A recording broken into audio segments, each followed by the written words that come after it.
Hello, good morning बच्चों। मैं दीपक sir. कैसे हो? अरे वाह, मैं भी बहुत अच्छा। ठीक है। अच्छा, प्रीवियस क्लास की बात करें तो आपने होमवर्क कर लिया? अरे गजब, वाह क्या बात है। न्यूमेरिकल्स कर लिए? फिजिक्स की ताकत हो गई? अरे वाह, चलो अच्छी बात है बेटा। अगर आपने न्यूमेरिकल कर लिए ना तो यूं सोच लो आपने फिजिक्स को जीत लिया। और मैंने आपको काफी एग्जाम्पल्स उसके करा दिए थे, तो साथ साथ आप इन क्वेश्चनों को करके मेरे लिए रिप्लाई जवाब जरूर दिया करें बेटा। अच्छा देखो बच्चों, दोबारा से मैं उसी बात पर आता हूं कि मैंने प्रीवियस एग्जाम में आवेशन की विधियां पढ़ाई थी। किसकी विधियां? आवेशन की। और वो मैंने 3 प्रकार की विधियां होती हैं। कौन कौन सी? नंबर 1 घर्षण द्वारा आवेशन, नंबर 2 चालन द्वारा आवेशन, और नंबर 3 प्रेरण द्वारा आवेशन। बात समझ में आती है ना? तो दोनों मैंने समझा दी है। अब बच रहा था मेरा नंबर 3 था बेटा प्रेरण द्वारा आवेशन, जिसकी मैं बात करने वाला हूं। प्रेरण द्वारा आवेशन, ठीक है ना? बोर्ड पर सभी को दिख रहा है, व्हाइट बोर्ड पर क्लियर, कोई दिक्कत वाली बात नहीं है। ठीक है, आराम से पढ़ना, ध्यान रखना बेटा। फर्स्ट स्टेप प्रेरण द्वारा। देखो नाम से ही पता चल रहा है, प्रेरण मतलब प्रेरित होना। पहले से चार्ज नहीं है, उस पर आवेश नहीं है, अपन को प्रेरित करना है। ध्यान रखना, एक में कांच की क्षण, आवेशित कांच की क्षण है, इसके पास एक में धातु का उदासीन गोला लेके आया हूं और उसको मैंने बेटा एक कुचालक स्टैंड पर रख दिया। ध्यान रखना, इसमें सिग्मा क्यू इक्वल टू 0। कोई भी आवेश तो है लेकिन टोटल चार्ज उस गोले पर 0 है। इसका मतलब समझे कि जितना धन आवेश उतना ही ऋण आवेश, दोनों आवेशों का मान एक समान है। क्लियर? तो टोटल चार्ज 0, तो ऐसा गोला कहलाता है बेटा विद्युत उदासीन, धातु का उदासीन गोला। अब क्लियर हो जाना चाहिए आपका, इस पर कोई चार्ज तो नहीं है, ठीक है ना? नेट चार्ज 0 है। अब क्वेश्चन आता है कि सर आपने इस जगह धातु का गोला ही क्यों लिया, कुचालक क्यों नहीं लिया? बेटा कुचालकों में आवेश इंड्यूज नहीं होगा, प्रेरित नहीं होगा, ठीक है ना? धातुओं में हो सकता है केवल, ठीक है ना? इस बात को ध्यान रखना विशेष, कुचालकों में प्रेरित आवेश नहीं होगा। अच्छा अब देखो, एक्चुअली देखो बेटा, अब यहां पर हमको अब कांच की क्षण जब मैं लेके आया तो ये धनावेश क्षण है। अच्छा, इस पर हमने क्या किया? उत्पन्न कर लिया था आवेश को मैंने। क्लियर? कोई दिक्कत वाली बात नहीं है। अब देखो, जब मैं कांच की क्षण को लेके आ रहा हूं, इसके पास लेके आया, इससे टच नहीं कराया, इसके पास लेके आया हूं। अब ये गोला मेरा यहां स्थिर है, बिल्कुल स्थिर है, गति नहीं कर रहा है, स्थिर है, ये जा तो सकता नहीं। अब देखो ये धनावेश इस पर बल लगाएगा, ठीक है ना? इंड्यूज होगा यहां पे चार्ज। अब कौन सा इंड्यूज होगा? क्यों धनावेश है। धनावेश तो क्या करते हैं? प्रतिकर्षित। इसमें टोटल चार्ज 0, इसका मतलब इसके अंदर धनावेश भी है और ऋणावेश भी है। तो कहने का पर्पज हुआ धनावेश प्रतिकर्षित करेगा तो बाह्य किनारे पर कौन सा, इस साइड में कौन सा आवेश होगा? अधिकतम दूरी पर रहते हैं ना। समान आवेश हमेशा कैसी दूरी पर रहते हैं बेटा? कैसी दूरी पर? अधिकतम दूरी पर। तो धनावेश कहां जाएगा? इससे अधिकतम दूरी पर। तो कहां जाएगा? इस साइड में, सबसे अधिकतम दूरी पर। तो जितना धनावेश उत्पन्न हुआ है ना, उतना ही क्या होगा? परिमाण में समान होते हैं। जितना धनावेश तो उतना ही इस साइड में ऋणावेश प्रोड्यूस हो जाएगा, उत्पन्न हो जाएगा। हो गया। या आप यूं कह लो इसका उल्टा सीन, धनावेश ऋणावेश को क्या करता है? आकर्षित। इसलिए मैंने ऋणावेश इधर उत्पन्न कर लिया। बात समझ आ गई? जितना धनावेश उत्पन्न हुआ है उतना ही मेरा ऋणावेश उत्पन्न हुआ है। ये फर्स्ट स्टेप। ठीक है, अब देखो मुझे करना क्या है, मेरा उद्देश्य क्या है, प्रेरण द्वारा आवेशन। ठीक है ना बेटा, प्रेरण द्वारा मुझे आवेश उत्पन्न करना है, ये फर्स्ट स्टेप हो गया। अब सेकंड स्टेप में क्या करूं, एक बात और ध्यान रखना, जैसे ही मैं इस कांच की छड़ को दूर ले जाऊंगा ना, तो ये आवेश दोनों, ये जो ऋण आवेश है ना, इससे बद्ध है, इससे क्या हो रहा है, ये क्या हो रहा है, इससे बंधा हुआ है, बंध रहा है इससे। अगर इसको मैं जैसे दूर ले जाता हूं तुरंत गायब। क्यों? ये ऋण आवेश और धनावेश मिलेंगे, जितना ऋण आवेश उत्पन्न हुआ है उतना ही धनावेश उत्पन्न हुआ है, दोनों मर्ज होंगे, दोनों मिलेंगे, दोनों सम होंगे, तो जीरो नेट चार्ज। बात समझ में आई ना, क्लियर? तो ये इससे बना हुआ है, तो मैं इसको तो ले जा नहीं सकता। ठीक है ना, तो मुझे अब इससे देखो क्या करना है, अगले स्टेप में क्या करना चाहूं, बताओ, आप ही बताओ। मुझे इससे ना ये धन आवेश को गायब करना होगा, तभी तो मेरा ऋण आवेश बचेगा इस गोले पर, तभी तो ये आवेशित होगा। राइट बात। तो सेकंड स्टेप में क्या करता हूं, ये है धातु का गोला, इसको कुचालक स्टैंड पर रख दिया मैंने, और वो ये कांच की छड़ मेरी। अब क्या करें साहब, आराम से समझना, नो टेंशन, टेंशन नहीं लेना है किसी प्रकार का, फिजिक्स बहुत इजी फिजिक्स है।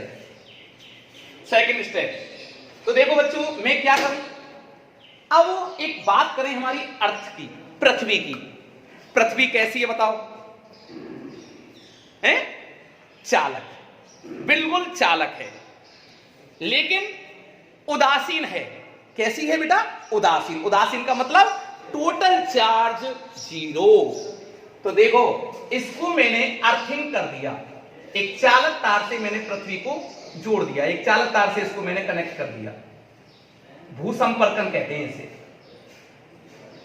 भूसंपर्कन। अब देखो बेटा, इस पर इस साइड में कौन सा चार्ज था मेरा? ऋणावेश। जितना ऋणावेश उतना इधर धनावेश। ध्यान से समझना, बहुत फर्स्ट क्लास टॉपिक है, ये कॉन्सेप्ट है। हम जानते हैं कि धनावेश तो सर गति ही नहीं करता है। धनावेश गति करता है क्या? बिल्कुल नहीं करता सर। तो धनावेश गति नहीं करता है तो क्या होगा? धनावेश तो इसमें होकर जा नहीं सकता, चालक तार से मैंने इसको जोड़ा है। तो ध्यान रखना पृथ्वी के बारे में एक शब्द होता है पोटेंशियल, विभव, जिसको विद्युत विभव कहते हैं। इसको बच्चों में थर्ड चैप्टर का मेरा पहला ही कॉन्सेप्ट है, विद्युत विभव। अभी मैं पढ़ाऊंगा आगे, तो विभव को इतना भले ही मत आप समझो, वैसे आप समझ लो, मैं जनरली थोड़ी सी चीज बता देता हूं। देखो विभव के बारे में देखो, B का मान 0 होगा, पृथ्वी का विभव 0 होगा। क्यों?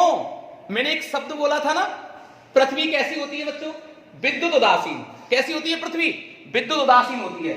उदासीन का मतलब जितना पृथ्वी में धनावेश उतना ही ऋणावेश, दोनों का मान जीरो, दोनों का मान समान है तो टोटल जीरो, विभव जीरो। और बेटा धारिता होती है पृथ्वी की अनंत। इसको मैं आगे पढ़ूंगा, बहुत प्यारा मेरा कॉन्सेप्ट, ऐसे लिखते ही ना एग्जामिनर भाई साहब खुश हो जाएगा। ध्यान रख लेना इस बात को। B = 0, जितना धनावेश उतना ऋणावेश बराबर है, लेकिन आवश्यकता अनुसार पढ़ने पर ये हमको जिस चार्ज की अपन को आवश्यकता होगी उतनी हमको ये देता रहेगी। अब देखो धनावेश, तो धनावेश को क्या होगा, क्या चाहिए इसको निरस्त करने के लिए? इलेक्ट्रॉन। तो ऑटोमेटिकली यहां से नीचे से इलेक्ट्रॉन जाएंगे, ठीक है ना, ऋणावेश जाएगा नीचे से, और उतना ही ऋणावेश जाएगा जितना इस सतह पर धनावेश है। क्यों? क्योंकि ये इसको क्या करेगा, धनावेश, और इलेक्ट्रॉन पर कौन सा आवेश? ऋणावेश, इसको क्या करेगा बताओ? क्या करेगा? आकर्षित करेगा। और ऋणावेश क्या करेगा इसको बताओ? ऋणावेश क्या करेगा इसको? प्रतिकर्षित करेगा, ठीक है ना। तो इसके पास तो ये जा नहीं सकता, राइट बात? जाएगा कि बताओ आप? नहीं जाएगा। जाएगा? नहीं जाएगा। इतना जाएगा जितना धनावेश है, उतना गया और उसको निरस्त कर देगा। बताओ इस सतह पर कोई धनावेश बचा क्या? बताओ। बिल्कुल नहीं बचा सर, कोई डाउट नहीं होना चाहिए यहां तक आप लोगों को, बिल्कुल क्लियर कर दिया मैंने कॉन्सेप्ट। ठीक है ना बेटा। और फिजिक्स में क्या है, कॉन्सेप्ट है। फिजिक्स कभी रटने से नहीं होती है। बच्चे के कॉन्सेप्ट क्लियर हो गए ना भाई साहब, कैसा भी न्यूमेरिकल दे दे बना बना के 2 मिनट में आप कर दोगे। अच्छा क्लियर। अब थर्ड स्टेप, अब हम थर्ड स्टेप पे जा रहे हैं।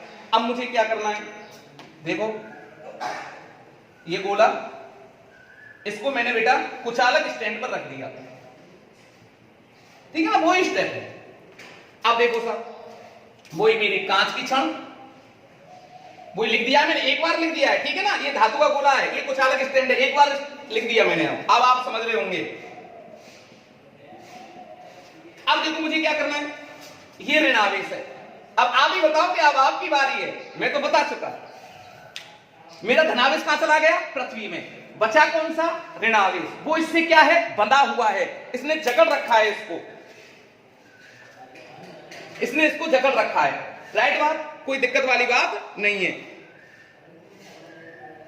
अच्छा बेटा, अब देखो इसने ऋण आवेश को इसने पकड़ रखा है, क्लियर है, कोई दिक्कत वाली बात नहीं है। अगर मैं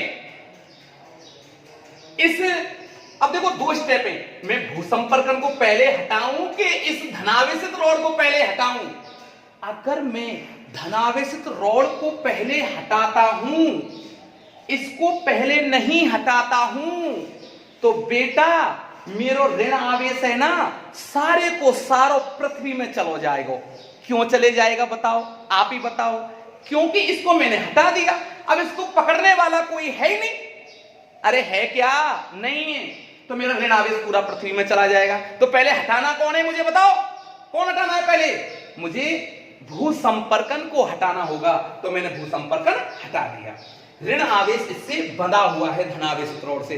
अब क्या करते हैं हम, अगर मैं, अब मैं आराम से, ये कौन सा स्टेप हो गया बताओ मेरा, थर्ड स्टेप, थर्ड स्टेप हो गया बेटा, ठीक है ना। अब जैसे मैं इसको, अब इसको हटा देता हूं, तो ये पूरा ऋण आवेश इस धातु के गोले पर आराम से फैल जाएगा। तो ये पूरा ऋण आवेश है इसकी बॉडी पर फैल गया पूरा, ठीक है ना बेटा। तो देखो हम लेके कौन सा आवेश आए थे, पॉजिटिव चार्ज, और प्रेरित कौन सा हो गया, नेगेटिव चार्ज। उस नेगेटिव चार्ज का मैं मान रख दूं Q डैश प्रेरित हो गया। नेचर कैसा है ये बताओ आप मेरे लिए, नेचर पॉजिटिव की नेगेटिव, नेगेटिव। लेके कौन सा आया था, पॉजिटिव। तो विपरीत प्रकृति का आवेश उत्पन्न होता है। कैसी प्रकृति का, विपरीत प्रकृति का आवेश। अच्छा राइट बात, कोई दिक्कत वाली बात नहीं है। यहां तक आपको स्टेप ये समझ में आना चाहिए, बहुत शानदार स्टेप है। तो इसकी डेफिनेशन क्या हुई सर, डेफिनेशन तो बता दो। देखो जब किसी, पहले कैसा बोला था ये, उदासीन, कोई आवेश नहीं था, या यूं बोलो आप नेट चार्ज 0 है, उदासीन गोला है। तो डेफिनेशन सुनना, जब किसी उदासीन गोले के समीप, जब किसी उदासीन वस्तु के समीप जब कोई आवेशित वस्तु लेकर आते हैं, जब कोई आवेशित वस्तु लेकर आते हैं, तो भू संपर्कन के माध्यम से विपरीत प्रकृति का आवेश उत्पन्न होना, विपरीत प्रकृति का आवेश उत्पन्न होना, इसी घटना को प्रेरण द्वारा आवेशन कहते हैं। बात समझ में आ गई, क्लियर, कोई दिक्कत नहीं, बहुत अच्छा। अब सब बात आती है कि जो आवेश हमारा विपरीत प्रकृति का जो आवेश उत्पन्न हुआ है ना, इसका परिमाण कितना होगा, कैसे निकालते हैं। तो देखो बेटा, तो प्रेरित आवेश का परिमाण, इसका फॉर्मूला है प्रेरित आवेश का परिमाण। तो इसका प्रेरित आवेश का परिमाण का सूत्र होता है, वो है बेटा Q डैश बराबर Q1 minus 1 upon epsilon R। और किसका चिन्ह आता है बेटा, यहां माइनस का चिन्ह आता है। किसका चिन्ह आता है बेटा, माइनस का। अच्छा ठीक है ना। तो प्रेरित आवेश का परिमाण, राइट, Q डैश बराबर minus Q 1 minus 1 upon epsilon R। अब देखो यहां Q डैश प्रेरित आवेश, Q डैश कौन सा आवेश बेटा, प्रेरित आवेश। अच्छा माइनस क्या बता रहा है? कैसी प्रकृति का आवेश उत्पन्न हुआ है? विपरीत प्रकृति का। समझ में आया? कैसी प्रकृति का? विपरीत प्रकृति का। और एप्सिलॉन आर, बेटा ये अभी और क्लियर आगे पढ़ोगे, माध्यम की आपेक्षिक विद्युतशीलता, राइट बात, विद्युतशीलता आपेक्षिक, रिलेटिव, देखो ये अपने आप ही पता चल रहा है, रिलेटिव। क्लियर? अब देखो ये, अब इसके माध्यम से हम और आगे भी डिटेल से पढ़ेंगे। जैसे अगर वायु में क्या होगा, ये आवेश प्रेरित होगा कि नहीं होगा हवा निर्वात में, ठीक है ना, धातुओं में प्रेरित होगा कि नहीं होगा, उसको हम डिटेल से पढ़ने वाले हैं, तो ध्यान रखना। नोट तो हो गया ना? अरे वेरी गुड, बहुत अच्छे बच्चे हो वैसे तो। अब देखो साहब, इसका मान माध्यम की आपेक्षिक विद्युतशीलता, राइट? तो देखो इसका मान बेटा, यहां पे मैं केसेस पढ़ा रहा हूं, केस फर्स्ट, हवा और निर्वात के लिए। तो देखो सर ये क्या लिख दिया आपने, हवा निर्वात तो अलग अलग होती हैं, जहां वायु प्रेजेंट नहीं है उसे निर्वात कहते हैं, और आपने तो दोनों एक साथ लिख दिया। बेटा देखो लॉजिक बताऊं, इसको मैं वैसे आगे और पढ़ाऊंगा नेक्स्ट लेक्चर में, ठीक है ना। एप्सिलॉन आर है ना, इसका मान बेटा निर्वात के लिए होता है 1, कितना होता है 1, और हवा के लिए बेटा इसका मान होता है 1.0003, इसका मात्रक नहीं होता कुछ भी। अरे ठीक है ना, तो देखो एप्सिलॉन आर का मान 1 और एप्सिलॉन आर का मान किसके लिए, हवा के लिए। लिख देता हूं मैं, टेंशन मत लो आप। ये तो हो गया किसके लिए, निर्वात, और ये बेटा हवा। दोनों का मान लगभग बराबर है, इसलिए ध्यान रखना फिजिक्स में हवा या निर्वात दोनों के लिए जब मैं डेफिनेशन डिफाइन करूंगा, कोई भी वैल्यू डिफाइन करूंगा तो एक आएंगी। समझ में आया? तो ध्यान रखना हवा या निर्वात के लिए बेटा एप्सिलॉन आर का मान मैं जर्नली 1 ले सकता हूं। तब देखो प्रेरित आवेश का मान, प्रेरित आवेश Q डैश माइनस Q, जो आवेश हम लेके आए थे, ये Q, जो ये आवेश में लेके आया हूं वो है ये Q, चमका। 1 माइनस 1 अपॉन एप्सिलॉन आर का मान 1। ये देखो क्या करिश्मा आता है, टिच टिच, क्या आया 1 माइनस 1 0, और 0 का मल्टीप्लाई करेंगे तो 0। देखो बेटा Q डैश बराबर 0। हवा में या निर्वात में कोई भी आवेश प्रेरित नहीं हो सकता, कोई भी आवेश प्रेरित नहीं हो सकता, राइट बात, कोई दिक्कत वाली बात नहीं है। अब देखो बेटा case number second, case number second. अब सेकंड केस देखें भैया, किसके लिए, धातुओं के लिए, धातुओं के लिए, ठीक है ना। धातुओं के लिए बच्चों एप्सिलॉन आर का मान बेटा अनंत होता है, इनफाइनाइट होता है, ठीक है ना बेटा, इनफाइनाइट होता है। इसका मान इस सूत्र में रख दो तो देखो प्रेरित आवेश Q डैश बराबर minus Q, 1 minus 1 upon infinity, और अनंत का भाग किसी राशि में देते हैं तो क्या आता है बेटा, क्या आता है 0, तो ये वैल्यू क्या हो गई 0, तो Q डैश बराबर माइनस Q। अरे वाह सर वाह, मजे आ गए। तो धातुओं में अगर हम इस आवेश इसकी गणना करने चाहें तो बेटा आवेश का मान कैसा होगा, परिमाण में तो कैसा है, देखो परिमाण में ये Q डैश ये Q है, परिमाण में कैसा है हम कह नहीं सकते, कम भी हो सकता है, बराबर भी हो सकता है, ठीक है ना, ज्यादा भी हो सकता है, लेकिन प्रकृति में 100% हम कह सकते हैं कैसा है बेटा, विपरीत, ठीक है ना। प्रकृति में कैसा है बेटा, विपरीत। कैसा है, विपरीत। ये तो उसके ऊपर डिपेंड करता है कि इसकी क्वांटिटी मात्रा कितनी है, ठीक है ना, परिमाण को।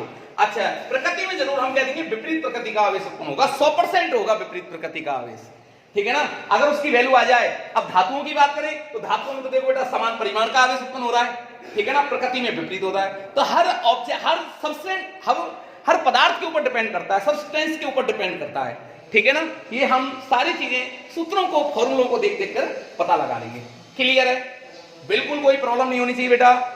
मेरा स्टूडेंटों से बहुत लगाव होता है, मेरा इंटरेस्ट पढ़ाना है, टीचिंग है, इसलिए मैं देखो बोर्ड पे आपके लिए बहुत मेहनत करता हूँ, ठीक है ना, हर चीज क्लियर समझ में आए, ठीक है ना।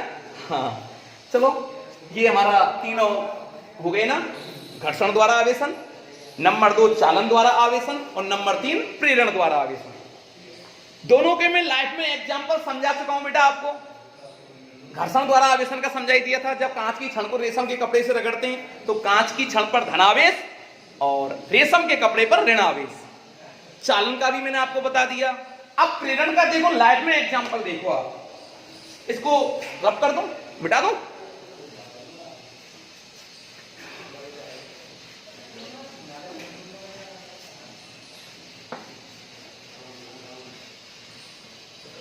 देखो बेटा, लाइफ में एग्जांपल, आप सभी बच्चे फोन देखते होंगे, टीवी देखते हो, अच्छी बात है, इसके बिना नहीं रह सकते हो आप लोग, ठीक है। देखो बेटा, टीवी की स्क्रीन जो होती है ना, वो कांच की बनी होती है, ठीक है ना। अब और वो स्क्रीन होती है ना, वो आवेशित होती है, ठीक है ना। कैसी होती है? आवेशित। तो सपोज दैट ये टीवी की स्क्रीन है और ये आवेशित है, ठीक है। मान लिया मैंने इस पर नेगेटिव चार्ज है। कैसा चार्ज है इस पर? ये नेगेटिव चार्ज है, राइट बात। अब मैं इसके पास में, अब देखना, इसके पास में जब आप जाओगे ना, तो देखना इस पर हाथ लगा के मिट्टी सी लगी हुई मिलेगी। क्या रीजन है ये? क्यों? देखो ऐसा होता है, हम जानते हैं कांच की जो स्क्रीन है ना, ये ऋणावेशित है। जब इसके पास धूल मिट्टी के कण आते हैं ना, धूल मिट्टी के कण, तो प्रेरण द्वारा वो क्या हो जाते हैं? आवेशित। धूल के कण, मिट्टी के कण जब वो आएंगे इसके पास, तो बेटा वो आवेशित हो जाते हैं। और वो कौन से आवेश से आवेशित होंगे? धन आवेश से आवेशित होंगे बच्चों। और धन आवेश से जब आवेशित होंगे तो वो इसको क्या कर लेगा? कैप्चर कर लेगा, इसके पास आ जाएगा और इसके पास वो जमा हो जाते हैं। इसलिए कुछ समय बाद जब हम देखते हैं, जैसे मैंने स्क्रीन को साफ करता हूं तो कुछ समय बाद देखता हूं फिर वो गंदी हो जाती है। वो ये लॉजिक है, प्रेरण द्वारा आवेशन का ये एग्जाम्पल है। बात समझ में आई ना? इसी घटना को हम कहते हैं स्थिर वैद्युत प्रेरण। क्या कहते हैं? स्थिर वैद्युत प्रेरण, राइट बात, ठीक है बेटा। अब देखो, इसी टॉपिक को आगे बढ़ाते हुए मैं प्रॉपर्टीज ऑफ चार्ज, आवेश के गुणधर्म पढ़ाता हूं। आवेश के गुणधर्म, ठीक है बेटा, ध्यान समझना, बहुत अच्छा कॉन्सेप्ट है। पहला गुणधर्म नंबर 1, ठीक है ना। पहला गुणधर्म है आवेश बच्चों अदिश राशि है। आवेश कैसी राशि है बेटा? ये अदिश राशि होती है, मतलब इसका परिमाण है, इसकी दिशा नहीं होती, और ये सदिश योग नियमों का पालन भी नहीं करता, ठीक है ना। इसलिए कैसी राशि है? ये अदिश राशि है, राइट बात। नंबर 2, समान आवेशों में, मैं पढ़ा चुका हूं पहले भी, समान आवेशों में प्रतिकर्षण, प्रतिकर्षण, जैसे चाहे वो प्लस प्लस हो तो भी बेटा प्रतिकर्षण होगा, रिपल्सन होगा। चाहे वो माइनस माइनस हो तो भी बेटा प्रतिकर्षण होगा। या जो भी कह सकते हो, प्रतिकर्षण बल लगेगा। राइट, कोई घबराने वाली बात नहीं है। अगर बेटा प्लस माइनस है तो बेटा इनमें कौन सा बल लगेगा भैया? आकर्षण बल लगेगा। तो हमें एक लाइन क्लियर हो गई, समान आवेशों में प्रतिकर्षण बल और विपरीत प्रकृति के आवेशों में आकर्षण बल कार्य करता है। तीसरी बात ध्यान रखना, तीसरी बात क्या है बेटा? आवेश है ना, आवेश द्रव्य का मूल गुण होता है। आवेश द्रव्य मतलब पदार्थ, द्रव्य का मूल गुण होता है। मतलब समझे? मैंने कल पिछली लेक्चर में मैंने पढ़ा दिया है आपको, ध्यान रख लेना। सारे लेक्चरों को बार बार देखे करो, आप मजा आएगा, इंटरेस्ट आएगा बहुत अच्छा, ठीक है ना। और आपने पहले लेक्चर, मेरे प्रीवियस लेक्चर आपने नहीं देखे और नेक्स्ट डायरेक्ट इस लेक्चर पर पहुंच गए तो भाई साहब ऐसे समझ में नहीं आता, देखो ठीक है ना।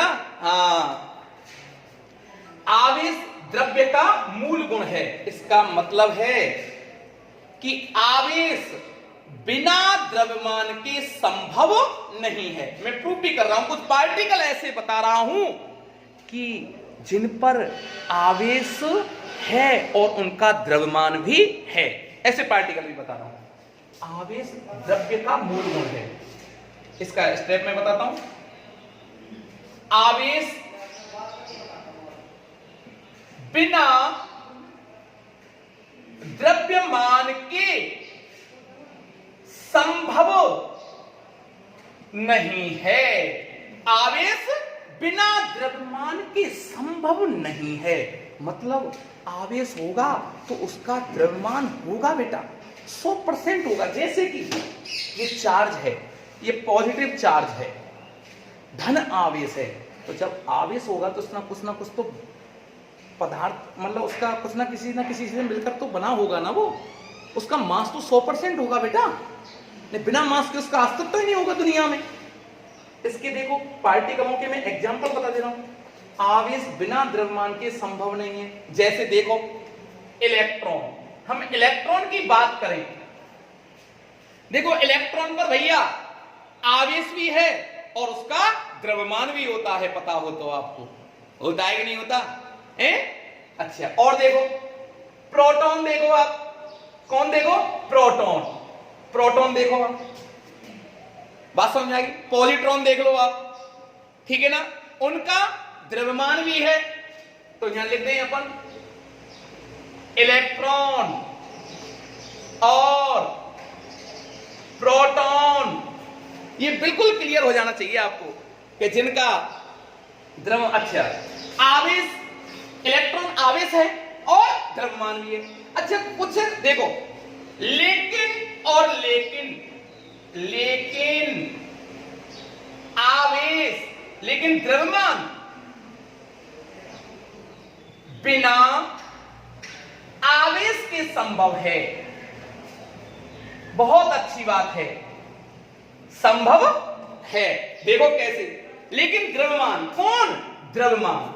तो ध्यान रखना, द्रव्यमान के बारे में ध्यान रखो, द्रव्यमान बिना किसके? आवेश के संभव है। मैं ऐसी घटना बता रहा हूं, इसके एग्जांपल देखो आप। द्रव्यमान बिना आवेश के संभव है बच्चों, जैसे न्यूट्रॉन, जैसे बेटा कौन? न्यूट्रॉन। ध्यान रख लो, समझ में आया? सोच लो आप, पहले आप सोचो, बताओ। ये जो मेरी लाइन बिल्कुल इस बात से प्रूफ हो रही है कि नहीं हो रही? हो रही है ना? देख लो, सोच लिया, वेरी गुड। इस पर आवेश क्या है बोलो? चार्ज बोलो, इसका चार्ज 0, विद्युत उदासीन होता है, और मास तो है इसका, मास कितना होता है? 1.675 इंटू 10 की पावर -27 किलोग्राम।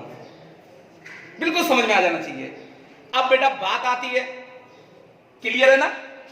और फोटोन, फोटोन पर देखो, आवेश की बात करें, आवेश बोलो, चार्ज बोलो, चार्ज 0, विद्युत उदासीन है ना, है कि नहीं बता दो। द्रव्यमान की बात करो आप, द्रव्यमान, इसका बच्चों विराम द्रव्यमान, जब फोटोन रेस्ट पर रहता है ना तो उसका कोई भी मास नहीं होता। जब ये गति कर रहा है तो इसका मास होता है। तो गतिक अवस्था में तो बेटा इसका मास होता है, विराम अवस्था में इसका मास नहीं होता। तो 0 लिख देंगे। कौन सी अवस्था में? विराम अवस्था में, विराम अवस्था। और m नॉट इक्वल टू 0 कौन सी अवस्था हुई बेटा? गतिक अवस्था, गतिक अवस्था में। यहां तक कोई आपको दिक्कत नहीं होनी चाहिए। तो देखो बेटा, तीसरी जो मैंने लाइन लिखाई थी, बिल्कुल सेटिस्फाई हो ना तीसरी लाइन से? कोई दिक्कत नहीं है। वेरी गुड, बहुत अच्छा। जल्दी नोट कर लें आप, मैं रख करूं जिससे। अच्छा हो गया? अरे वेरी गुड, बहुत अच्छे बच्चे हो वैसे। बिल्कुल क्लियर दिख रहा है ना बेटा? बोर्ड पर आपकी वजह से, आपसे थोड़ा लगाव है इसलिए देखो कितनी मेहनत कर रहे हैं, अलग अलग मार्कर से क्यों साफ दिखे आपके लिए। देखो बेटा, चौथा गुणधर्म, जब किसी चालक तार में जब हम धारा प्रवाहित करते हैं, जब किसी चालक तार में धारा प्रवाहित करते हैं तो उसके चारों ओर चुंबकीय क्षेत्र उत्पन्न होता है, ऐसे, इस प्रकार से, ठीक है ना, जिसे हम बेटा चुंबकीय क्षेत्र कहते हैं। चुंबकीय क्षेत्र, इसका अध्ययन में आपको 7 चैप्टर से, चैप्टर नंबर 7 से पढ़ना सिखाऊंगा, ठीक है ना। 5वां पॉइंट, आवेश में योज्यता का गुण पाया जाता है, एडिटिविटी ऑफ चार्ज। आवेश में योज्यता का गुण पाया जाता है। तो यहां लिख लो बेटा, आवेश में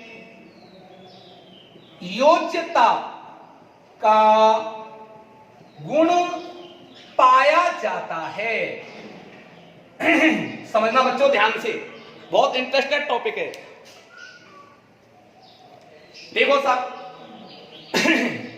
कैसे सर? शाब्दिक अर्थ में आ जाओ। मेरा पहला लेक्चर देखना, मैंने क्या बताया था, फिजिक्स में जो भी टॉपिक लिखाऊंगा ना उसके शाब्दिक अर्थ से सब चीज समझ में आ जाती है। तो देखो, योज्यता को, इसका शाब्दिक अर्थ हुआ योग। क्या बेटा? योग। योग मीन्स जोड़ना, घटाना, योज्यता, ठीक है ना, जोड़ लो, घटा लो, ये गुणधर्म पाया जाता है। अच्छा, एक बात और सुनना ध्यान से, आवेशों में क्या होगा? आवेशों में क्या होगा बताओ? आवेश कैसी राशि है हमारी? अदिश राशि। कैसी राशि है बच्चों? अदिश राशि है। तो यूं बताओ, आवेशों को अपन कैसे जोड़ेंगे और घटाएंगे? साधारण गणित की तरह, साधारण गणित की तरह इनको जोड़ेंगे और घटाएंगे। कैसे पता चला? देखो, लाइन से पता चल गया। योज्यता, जोड़ना, घटाना। आवेश कैसी राशि है? अदिश। और मैंने 11th में प्रीवियस क्लास में मैं आपको पढ़ा चुका हूं कि आवेश जब अदिश राशि होती है तो उसको साधारण गणित की तरह जोड़ा और घटाया जाता है। राइट बात? देखो, अब बेटा, ये कोई आवेशों का एक निकाय है, आवेशों का निकाय, आवेशों का निकाय है ये। इसका मतलब इस निकाय में ना आवेश उपस्थित हैं खाली। जैसे या जगह पे बेटा Q1 आवेश है, इस जगह पर बेटा Q2 आवेश है, इस जगह पर बेटा Q3 आवेश है, और इस जगह पर बेटा Qn आवेश है। समझ में आई?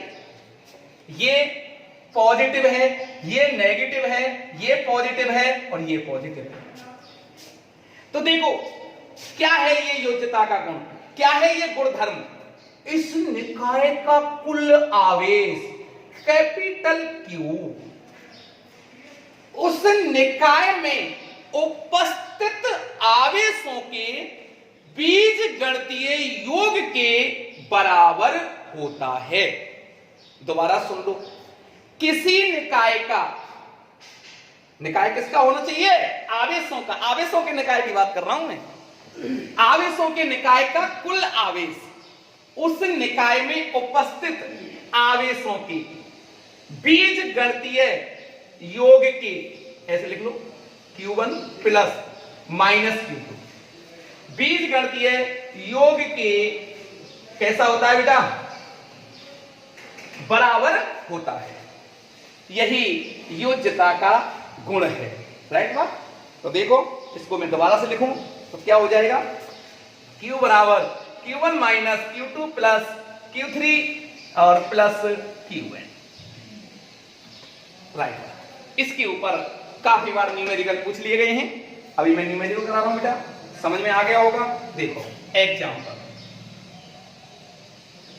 एग्जाम्पल सुन लो बाप। समझ में कैसा आ रहा है? First class. अरे वाह यार। देखो बेटा, ये है एक निकाय है आवेशों का। इसमें Q1 बराबर दे रखा है 2 माइक्रोकूलम, Q2 बराबर दे रखा है 1 माइक्रोकूलम और Q3 बराबर दे रखा है -1 माइक्रोकूलम। दिख रहा है ना क्वेश्चन? इस निकाय में आवेशों का निकाय है, आवेश उपस्थित है। Q1 का मान दे रखा है बेटा 2 माइक्रोकूलम, 2 माइक्रोकूलम।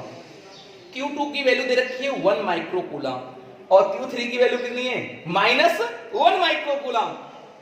तो बताओ इस निकाय का टोटल चार्ज, इस निकाय का टोटल चार्ज बताओ क्या होगा?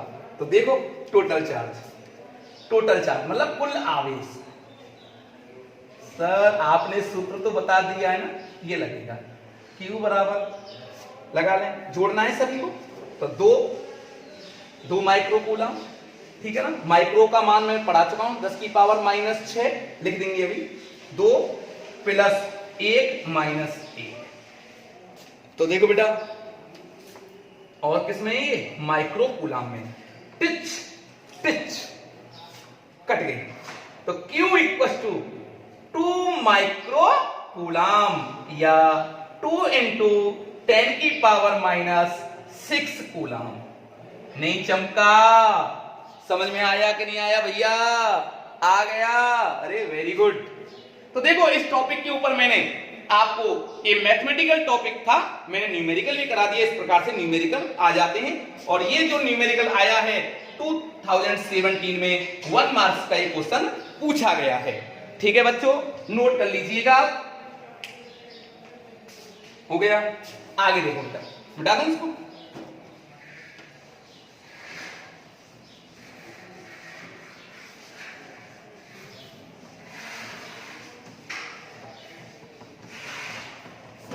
छठा गुणधर्म,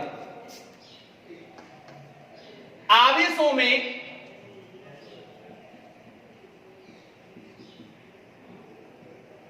निश्चलता का गुण होता है।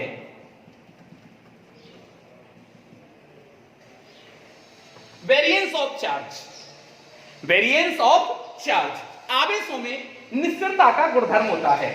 तो ये क्या होता है अब बताओ? बहुत शानदार, समझना ढंग से। हम तो शाब्दिक अर्थ कर चलते हैं। वेरिएंस पकड़ लो। वेरिएंस मतलब चेंज नहीं होगा, वेरी नहीं होगा, कभी भी इस पर कोई प्रभाव नहीं पड़ेगा।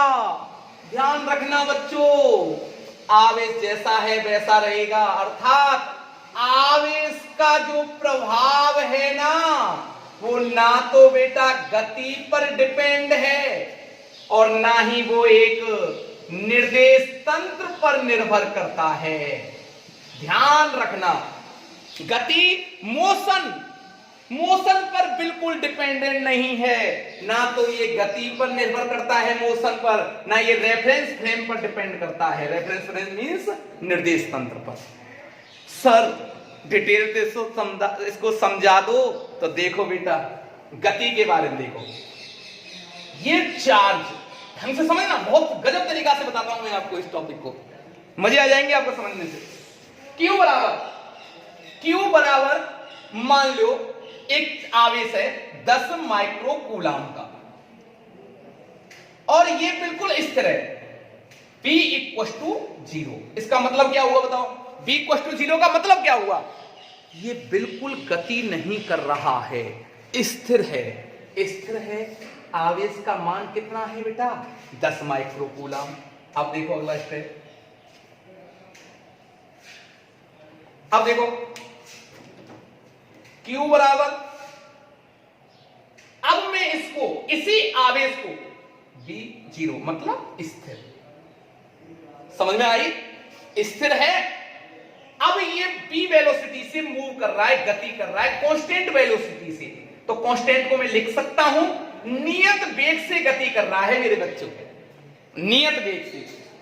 अच्छा, गति करने लग गया, गतिशील है, तो बताओ इस आवेश का मान क्या होगा? बेटा चेंज नहीं हो सकता, आवेश का मान वही रहेगा जो पहले था। कितना था? 10 माइक्रो कूलाम। कितना था? 10 माइक्रो कूलाम, उतना ही रहेगा। अब मैंने इसको फिर और गति कराई, अब मैंने इसको v नॉट इक्वल टू नियत, समझ में आए? कौन सी गति होगी बता दो आप, कौन सी? त्वरित गति। अरे वेरी गुड बेटा, तू तो बहुत होशियार है लाला। त्वरित गति, त्वरित गति, और ये त्वरित गति हो गई। अब बताओ आवेश का मान क्या होगा? वही रहेगा। Very good. तो Q बराबर 10 माइक्रो। तो कहने का पर्पज ये हुआ बेटा, आवेशों का मान कभी भी गति पर निर्भर नहीं करता। चाहे आवेश स्थिर हो, चाहे आवेश गतिशील हो, चाहे आवेश त्वरित गति कर रहा हो, आवेश का मान तो वही रहेगा जो पहले था। राइट बात? ठीक। अब निर्देश तंत्र के लिए देखें, ये तो गति के लिए समझा दिया साहब हमने। अब निर्देश तंत्र का क्या रोल है? रेफरेंस फ्रेम का देखो भैया, अगर मैं, अच्छा मैं पृथ्वी पर बात करूं, ये अर्थ पर, अर्थ पर कोई आवेश का मान यहां पे अर्थ पर रखा हुआ है, ये अर्थ ही है, हम अर्थ पर ही खड़े हैं। राइट बात? इस आवेश का मान बेटा मान लो 5 माइक्रो कूलाम है। कितना है? अर्थ पर, मतलब पृथ्वी पर, पृथ्वी पर 5 माइक्रो कूलाम है। अब मैं इस आवेश को बेटा मैं मून पर ले जाऊं, मून पर, चंद्रमा पर ले जा रहा हूं। देखो Q बराबर 5 माइक्रो कूलाम, बताओ मून पर, मतलब चंद्रमा पर भी कितना रहेगा? इतना ही रहेगा। तो बताओ क्या निर्देश, अच्छा स्पेस में ले जाओ, आकाश में ले जाओ, तो भी 5 माइक्रो कूलाम रहेगा बेटा आकाश में भी। आकाश में स्टूडेंट का नाम नहीं है, स्पेस की बात कर रहा हूं मैं, आकाश, ठीक है ना? उसमें भी कितना रहेगा? 5। क्या बताओ निर्देश तंत्र पर निर्भर करा? नहीं करा। तो बेटा ध्यान रखना, आवेश का मान गति और निर्देश तंत्र पर निर्भर नहीं करता है, ठीक है ना? वही रहता है जो था। इसलिए इसे कहते हैं आवेश की निश्चलता का गुणधर्म। तो इसको हम जनरली कैसे लिख सकते हैं बेटा, इस गुणधर्म के आधार पर? Q स्थिर मतलब रेस्ट पर, स्थिर बराबर Q गतिशील। राइट बात? सभी स्थितियों में आवेश का मान एक समान रहता है, यही आवेश की निश्चलता का गुणधर्म है। आवेश की निश्चलता का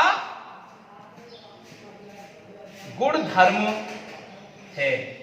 ठीक है बच्चों, समझ में बहुत अच्छा आ रहा होगा, बहुत अच्छा आ रहा होगा बेटा। अगर आपको वीडियो बहुत अच्छा लगे तो आप मुझे कमेंट करके जरूर बताएं। ठीक है बच्चों? ठीक है, कल मिलते हैं।